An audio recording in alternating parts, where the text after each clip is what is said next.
Hello and welcome to CSKSpeaks. I am CSK and you're watching me on the CSKSpeaks channel. Recently we celebrated the Mother's Day, the 9th of May. We all were busy clicking pictures with our mothers and posting it on the social media, including celebrities.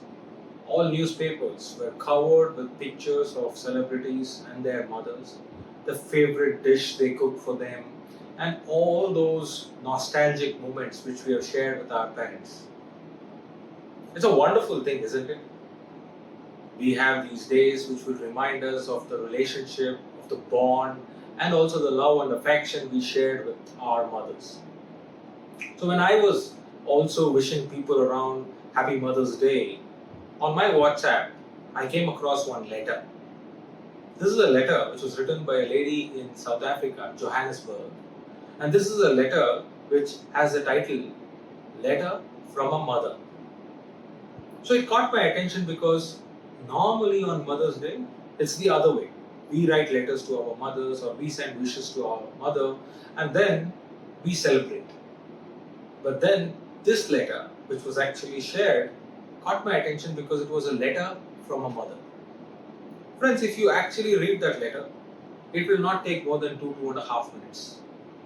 But by the time I finished reading that 2.5 minutes of letter, I was transported. I was transported to another world. That world was filled with emotion, guilt, regret, and also a kind of a uneasy restlessness to take action. Now you may be wondering, what was written in that letter which caused me all these feelings at the same time? Let me tell you this. The letter in the mother says, and she starts with a very powerful line. She says, I'm writing this letter after coming back from cremating my son, my 20-year-old son. That line itself was a blow in my face. Why will a mother write a letter soon after cremating her 20-year-old son? And more importantly, why did the son die? And then the story goes on. She says, I had this boy, the only boy, and he was the apple of my eye. I took care of him.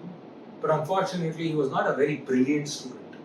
He was struggling to do the math, to study, to complete his homework. But I supported him. I supported him so much so that I was at the forefront of all the works which he was entrusted with. So I used to go to his friend's place, collect notes, write them down for him, and then make him prepare for the exam, feed him, dress him up, groom him, take care of him, put him to sleep. I was doing everything. And I don't take credit for it because that's the job of a mother. And she says, somehow he managed to pass grade 12. And then he says, enough is enough, mom. I don't want to continue further. I want to take up a job. And I thought, let me encourage him. So he got into a job, a sales executive job. So life was going on. He was earning some money so that we had our bread and we were living comfortably. One evening, he called me, which was yesterday, and he called me and said, Mom, I'm going to come home early so that we can have dinner together. So I was happy that he's coming home because his sales job took him around. He was not having a sense of time, morning, evening, late nights. So today he's coming home and let me actually cook something which he likes and keep it for him. After a couple of hours, I get a call again from him. I don't know where he called me from. And he called me and he said that, Mom, something has come. I have to make a sales call. I may not be able to come for dinner. Don't wait for me. You have dinner and sleep. I will come late. I said, okay, but I told him that I cooked something very special, so let him not eat food outside. Let him come home and then he can have the dinner at home, no matter whatever time he comes. So my boy agreed and he said, yes, ma'am, yes, mom, I will come and I will have the dinner, but don't wait for me, you go to sleep. But mom, one more thing. Maybe he was happy with whatever food I had cooked or the gesture, but he did not stop. He said, Mom, I've been meaning to tell you this. I thought I'd come home and tell you, but I want to tell you this. You are the best mom in the world. So I thought my mom is really happy because I cooked his favorite food. I said, oh, forget about it. Every boy says the same thing. Every mother is the best in the world. My boy stopped. He said, no, mom. You are the best in the world. You are the best because I know that I was not a great student. But you took the pain to copy my notes, to prepare me for exams, to complete my homework, even to such an extent that when I was reprimanded in my school, you took the burden of the blame for me. But you were always kind and generous and good and compassionate with me. That's why I say you're the best mother. Not just that, when I said I will not study after 12th grade, you supported my decision. You are the best mother and I mean it. Now those words from my son brought tears into my eyes.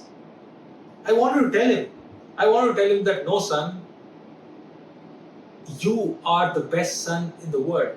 But before I could say that, he hung up the phone. After an hour, I get a call, but this time from the hospital. And the hospital called me to tell that my son had met with an accident and is admitted in the critical care unit. I rushed immediately to that hospital to find my son battling with death. He fought hard like a warrior. But next morning, he gave up. My son was never to return to my home. And the dinner I cooked for him was never to be eaten by him. I write this letter because I lost my opportunity to tell him that he's the best son. But I write this with the hope that you will take this opportunity to tell your loved ones, your children, that they are the best. Don't wait for them to tell you that you are the best mom or you are the best dad. But use this opportunity to tell that they are the best. Yes, all of us are filled with imperfections. But finding perfection among those imperfections make us great. Make us humans. And then the lady continues. Don't delay. Say it now. The letter was over. But as I said, when I was transported to the new world, I started feeling that feeling of guilt, regret, and restlessness, uneasiness to take action. Why? Because I, like you, or maybe a few of you, I'm also very, very good at procrastinating. I'm like, okay, we'll do it tomorrow. What's the hurry? I want to do this now. Why should I do that? I can always say, or I can always do later. Somehow we convince ourselves that we have all the time in the world and we can do it whenever we want. But friends, in reality that is not so. So I thought, let me share this letter with all of you. Only with the intention, like how the lady, the mother there wrote, don't delay, do it now. You want to say that to your daughter or your son? Do it now. You want to say that to your friends and family members? Do it now. Say you love them. Say you like them the way they are. But do it now. Thank you for watching CSK Speaks. If you like the message, do comment, do like, and do share this video.